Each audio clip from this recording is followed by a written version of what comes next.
नमस्कार दोस्तों, मैं घनश्याम सिंह। आज हम बात करेंगे कि कॉमन सिविल कोड या समान नागरिक संहिता भारत में लागू करना संभव है क्या। देखिए, देश में दो तरह के कानून होते हैं, एक सिविल कानून होते हैं और एक क्रिमिनल कानून होते हैं। तो जहाँ तक क्रिमिनल कानूनों का सवाल है, वो सभी पे समान रूप से लागू होते हैं। जैसे for example Indian panel code हो गया, जुवेनाइल जस्टिस एक्ट हो गया, नारकोटिक्स एक्ट हो गया, protection of women from children offences act हो गया, ड्रग्स एक्ट हो गया, अनलॉफुल एक्टिविटीज़ एक्ट हो गया। इस तरीके के ऑलमोस्ट 50 से भी ज़्यादा कानून हैं जो सभी पे लागू होते हैं। उनको ये नहीं देखना कि ये हिंदू है, मुस्लिम है, सिख है, ईसाई है, कोई मैटर नहीं करता।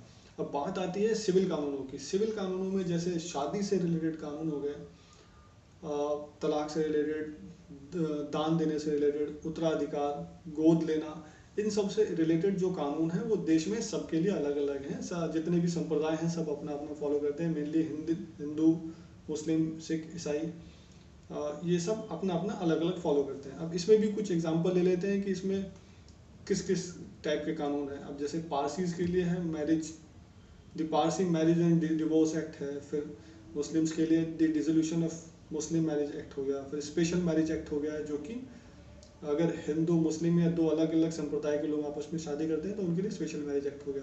फिर हिंदुओं के लिए हिंदू मैरिज एक्ट हो गया। फिर एक कोई फॉरेनर और एक इंडियन आपस में शादी करते हैं तो उसके लिए द फॉरेन मैरिज एक्ट हो गया। फिर इसी तरीके से शरिया लॉ हो गया। फिर शरिया लॉ में भी दो तरह के हैं, एक सुन्नी संप्रदाय के लिए है, एक शिया संप्रदाय के लिए है। अब दोस्तों बात आती है कि कॉमन सिविल कोड की बात शुरू कहाँ से हुई, कॉमन सिविल कोड का जिक्र कहाँ है, इसकी स्टार्टिंग कहाँ से हुई। तो वैसे तो सभी देशों में, मोस्टली बहुत सारे देशों में ऐसा है कि उनके लिए कॉमन सिविल कोड लागू होते हैं। जैसे अमेरिका हो गया या यूरोपियन कंट्रीज हो गई, वो उन सब में मोस्टली में सबके लिए समान सिविल कोड है। अब भारत की बात आई तो जब संविधान हमारा बन रहा था 1947 में, संविधान बनना शुरू हुआ आज़ादी के बाद, तो बाबा साहेब अम्बेडकर से लेके और बहुत सारे जो सांसद थे, उन्होंने इस चीज़ को पॉइंट आउट किया कि देश में सभी के लिए समान कानून होना चाहिए। लेकिन पंडित जवाहरलाल नेहरू और कुछ विशेष समुदाय के नेताओं ने इसका विरोध किया कि अभी इसकी कोई ज़रूरत नहीं है और सभी को अपने धर्म के पालन की और अपने परंपराओं को पालन करने की आज़ादी होनी चाहिए। तो इस चीज़ को लेके, विरोध को देखते हुए, कॉमन सिविल कोड के मुद्दे को उठा के संविधान की चौथे अध्याय में, डायरेक्टिव प्रिंसिपल ऑफ स्टेट, इसमें डाल दिया गया। अब ये देखते हैं कि डायरेक्टिव प्रिंसिपल ऑफ स्टेट में आर्टिकल 44 में इसका जिक्र है, वो क्या बोलता है। आर्टिकल 44 बोलता है, uniform civil code for the citizen. The state shall endeavor to secure for the citizens a uniform civil code throughout the territory of India.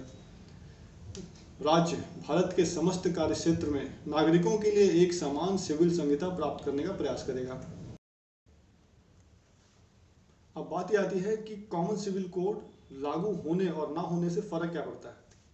देखिए, क्योंकि देश में विवाह, तलाक, उत्तराधिकार, दान, गिफ्ट और सक्सेशन, इन सब के अलग अलग कानून हैं। तो होता यूँ है कि जब, वैसे नॉर्मली तो कोई समस्या नहीं होती, लेकिन जब भी इंटर रिलीजन या इंटर संप्रदाय की कोई आपस में ट्रांजेक्शन होता है, या बोले तो विवाह संबंध स्थापित होता है, या किसी भी तरीके का कोई लेन देन होता है, तो प्रॉब्लम वहाँ खड़ी हो जाती है।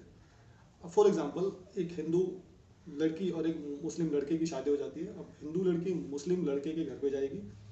अब बात यहाँ पे आती है कि सबसे पहले जो मुस्लिम फैमिली है वो उस शादी को तभी एक्सेप्ट करेंगे जब वो लड़की इस्लाम में कन्वर्ट हो जाएगी, क्योंकि इस्लाम जो है वो इस चीज़ की इजाज़त नहीं देता कि नॉन मुस्लिम से शादी की जा सके, यानी नॉन मुस्लिम से शादी हो ही नहीं सकती। तो पहले आप मुस्लिम बनिए फिर शादी कीजिए। अब एक बार को मुस्लिम बन के शादी हो गई तो अगर फिर कुछ आगे प्रॉब्लम हुई, अब इस्लाम में आपको पता है कि 4 शादियाँ अलाउड होती हैं, तो अब दूसरी, अगर किसी व्यक्ति को जो ऑलरेडी शादीशुदा है उसने किसी दूसरे संप्रदाय की लड़की से शादी की है, अब उसको दूसरी शादी करनी है, और दूसरी शादी से अगर पहली पत्नी अग्री नहीं करती है तो इसके लिए वो ज़्यादा से ज़्यादा क्या कर सकती है, तलाक दे सकती है। अब जब तलाक देने की बात आएगी तो फिर अब प्रॉब्लम खड़ी हो जाती है कि वो हिंदू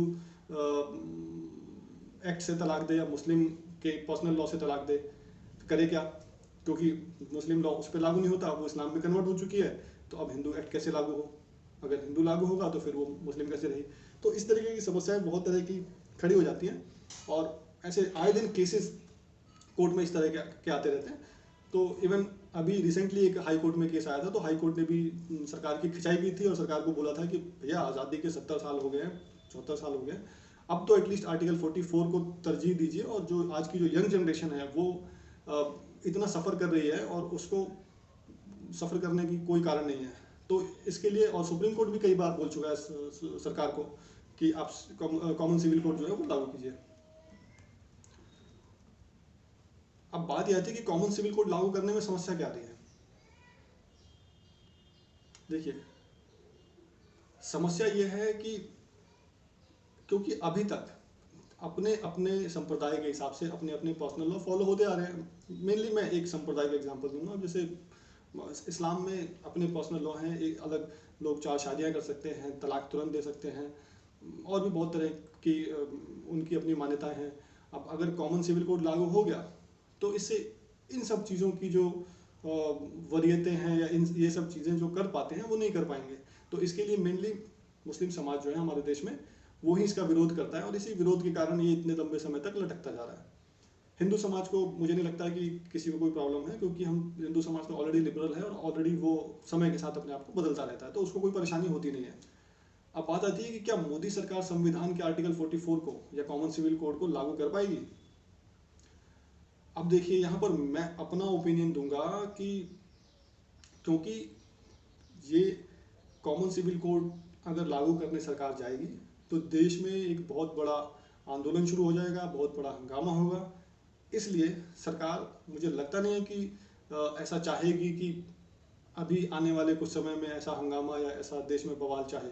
अभी 1 साल से तो कृषि कानूनों पे आप देख ही रहे हैं कि कितना बड़ा बवाल चल रहा है, और अभी तक कृषि कानूनों को वापस लिए जाने के बाद भी जो किसान हैं वो दिल्ली के बॉर्डर्स को खाली करके राजी नहीं है, उनका एजुटेशन कंटिन्यू जारी है। तो अगर ये अगर चालू करेंगे तो ये 1 साल 1.5 साल ये आंदोलन चलाएंगे, तो देश को इस आंदोलन में झोंकने का मुझे लगता नहीं है कि मोदी सरकार का कोई प्लान है।